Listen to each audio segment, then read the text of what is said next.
আসসালামু রহমতুল্লাহি ওবারাকাতু। কেমন আছেন সবাই? আশা করি সবাই ভালো আছেন, সুস্থ আছেন, নিরাপদে আছেন। তো আপনারা ভালো থাকুন, সুস্থ থাকুন, নিরাপদে থাকুন এই কামনা করে আজকে নতুন ভিডিওটি আরম্ভ করতেছি। তো আজকে ভয়ঙ্কর কুফরি কালাম মরণ বান নিয়ে আলোচনা করব। তো এই ভয়ঙ্কর কুফরি কালাম মরণ বানটি আপনি যে শত্রুর উপরে প্রয়োগ করবেন সেই শত্রুটি শেষ হয়ে যাবে মাত্র একদিনের মধ্যে। সেই শত্রুটি মাত্র একদিনের মধ্যে কাঙ্ক্ষিত শত্রু শেষ হয়ে যাবে। অনেক কষ্ট পেয়ে সে মৃত্যুবরণ করবে। তো বুঝতেই পাচ্ছেন। আর যারা নকশা জানেন, চিনেন, বোঝেন তারা নকশা দেখেই বুঝতে পারছেন এই নকশার ক্ষমতা কতটুকু, পাওয়ার কতটা। এটা খুবই পুরাতন একটি কিতাবের নকশা। তো আমি আপনাদের মাঝে উপস্থাপিত করলাম, এবং কিভাবে করবেন না করবেন, কিভাবে কাজটি শত্রুর উপরে প্রয়োগ করবেন এবং আপনার শত্রুকে শেষ করে ফেলবেন সে সম্পূর্ণ বিষয়টা জানাবো, শেখাবো, বুঝাবো। সেই অনুযায়ী কাজ করবেন, 100% সফলতা অর্জন করবেন।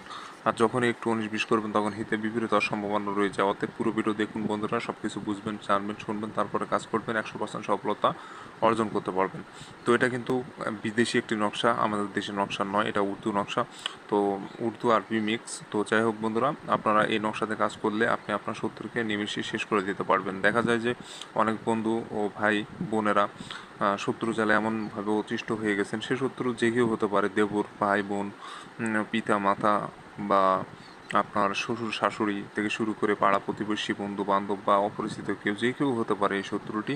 তো অনেকভাবে জ্বালাতন করে, ঝগড়া ঝামেলা, মারামারি, জায়গা জমি থেকে শুরু করে বা সম্পর্ক, বিভিন্ন ধরনের সমস্যার জন্য শত্রুতা সৃষ্টি হয়ে থাকে। আর এবং শত্রু এমন পর্যায়ে চলে যায় যে তাকে না মারলে আপনার বেঁচে থাকা কঠিন হয়ে যাচ্ছে, দেওয়ালে পিঠ থেকে গেছে, ঠিক এমন অবস্থায় আপনি যদি এই শত্রুকে শেষ করতে চান তাহলে কিন্তু এই নকশা ব্যবহার করতে পারবেন। তো আমি একটা অনুরোধ করব যে ভালো মানুষকে কখনোই এটা কাজ প্রয়োগ করবেন না। অর্থাৎ দোষ আপনার, দোষ আপনার, কিন্তু আপনি ওর দোষ নাই, তারপর আপনি রাগের বশবর্তী হয়ে তাকে মারতে যাচ্ছেন, তো এমন অবস্থায় কিন্তু আপনার ক্ষতি হয়ে যাবে।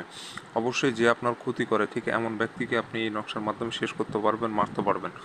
ভালো মানুষকে মারার চেষ্টা করবেন না, এতে করে সমস্যা হবে। কারণ নকশার পিছনে কিন্তু জিন থাকে, ওই জিনটাই গিয়ে আপনি আপনার যে শত্রুর উপর বানটা প্রয়োগ করবেন ওই জিনটা চলে যায় আপনার শত্রুর কাছে, যে নাম দেবেন শত্রুর, ওই নাম অনুযায়ী আপনার জিন চলে যাবে ওই শত্রুর কাছে এবং সে শত্রুকে শেষ করে দিবে।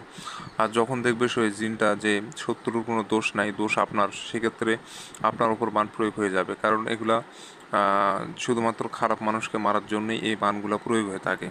এই বান কারণ অধিকাংশ বানই এইরকম হয়ে থাকে। তো যাই হোক, সাবধানতা অবলম্বন করে কাজ করবেন, বুঝে শুনে কাজ করবেন। ভালো মানুষের জান নেওয়ার চেষ্টা কখনই করবেন না, এটা কেউ পক্ষপাতিত্ব করবে না, আমিও করি না।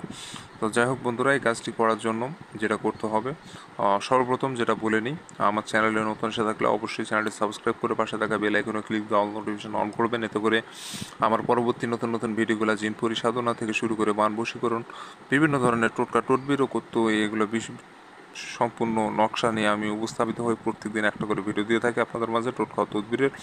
অবশ্যই এগুলো জানতে শিখতে চাইলে চ্যানেলটি সাবস্ক্রাইব করে রাখবেন, এবং ভিডিও ভালো লাগলে অবশ্যই